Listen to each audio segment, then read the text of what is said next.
Hi, this is Shadi, and I've been training judo since 2018, and I've been going to the gym since 2014.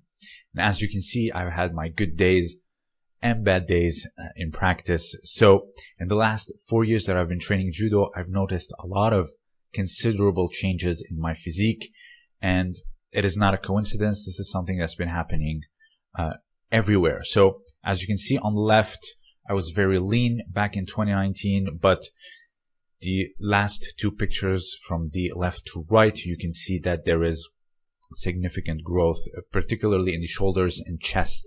Now, judokas historically have great upper bodies, male or female. You can see that it is present in their physique, even in their historical days. Now, how big you are is dependent on your genetics. However, the round, thick and dense upper body has been very consistent with judokas, even the smallest.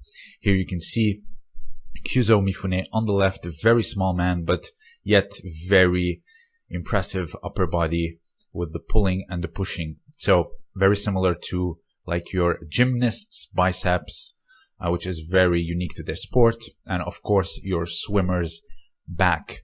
Now, it's all in the training, of course, but how does judo help you get a beautiful, bigger upper body? Of course, it's in the training. So a lot of people, they train outside of the dojo. Everyone trains differently. So here you see from the national team of Japan, they do a lot of explosive, low repetition work, which will help a lot with their fast twitch muscle fibers. So resistance training, fast twitch muscle fibers, recruitment, which will create that round and dense and strong physique, and at the same time very explosive for their entry. And of course it can be very slow, like your squats, and simply doing not so explosive work like Olympic lifts. Also, judo training demands a lot of resistance, endurance training, a lot of running, a lot of stuff that can build up your cardiovascular endurance and also muscular endurance. And a lot of people, whether they train calisthenics or just go to the gym and do the very classical splits, adding anything like judo or wrestling, it's going to get you bigger. And I'm going to explain exactly how, because it does work on a lot of facets that you are not aware of. So judo training requires you to enter explosively, lifting the amount of weight of your training partner for low reps and explosively, which will trigger a lot of muscles, fast twitch muscle fibers or type 2 muscle fibers to be activated, especially in the upper body with the pushing and the pulling. Hence you see the impressive shoulders and chest.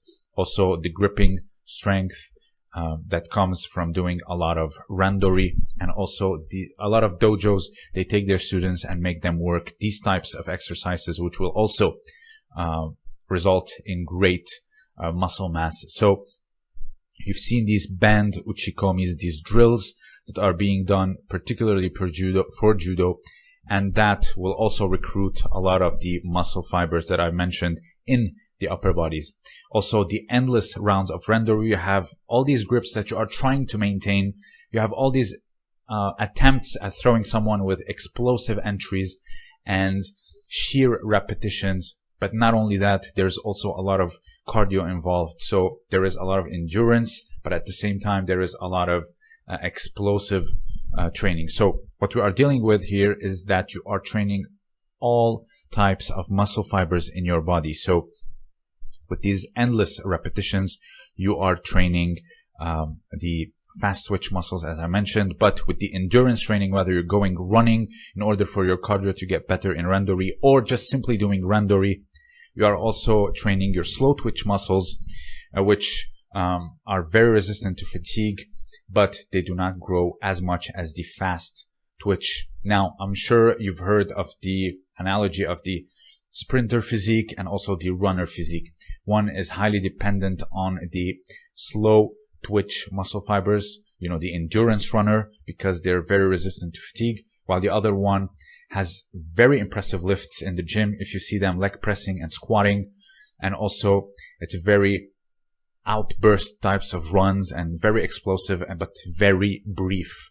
So usually they get bigger. So you have your fast twitch muscle fibers, which can get bigger, but they're not as resistant to fatigue as the slow twitch. But a lot of people don't know this, but you have what is called the hybrid fibers, which lie somewhere between the two.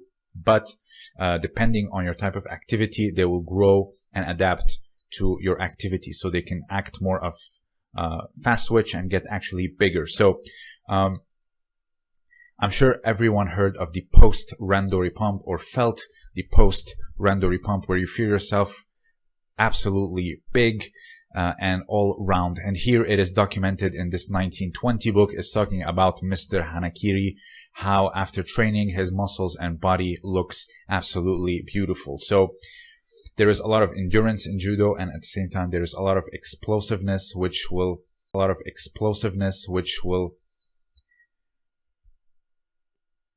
recruit all these types of muscles, which will help you grow a better upper body. And also, if you are smart, you can also do the same for your lower body. So whatever you happen to do at the gym and the dojo and your kitchen, it's all very connected. So if you are very stuck to your desk and all you do is work, and then you do maybe once or twice of judo per week and expect to have a great physique, that's not gonna happen.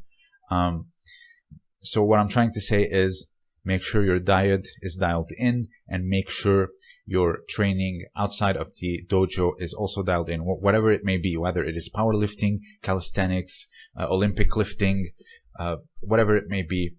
Adding judo on top of it, this type of training, which requires you to be to have a lot of endurance and a lot of explosiveness and a lot of just sheer speed and strength and endurance, that will create that physique that a lot of judokas do have. But again, how big can you grow? It's all dependent on your diet and genetics. I went from around 68 or 69 kilograms to 74 kilograms in the last 4 years, which is, for me and for my genetics, is very impressive, because when I was only training in the gym, I went from, I believe, 58. Now, granted, there is the noob gains involved, 58 to like 66, 67. So in the last 4 years, I was able to pack on that much more size. Was very impressive to me, because I added all this type of training and this stuff that my body had to adapt and have more endurance, and at the same time more explosive type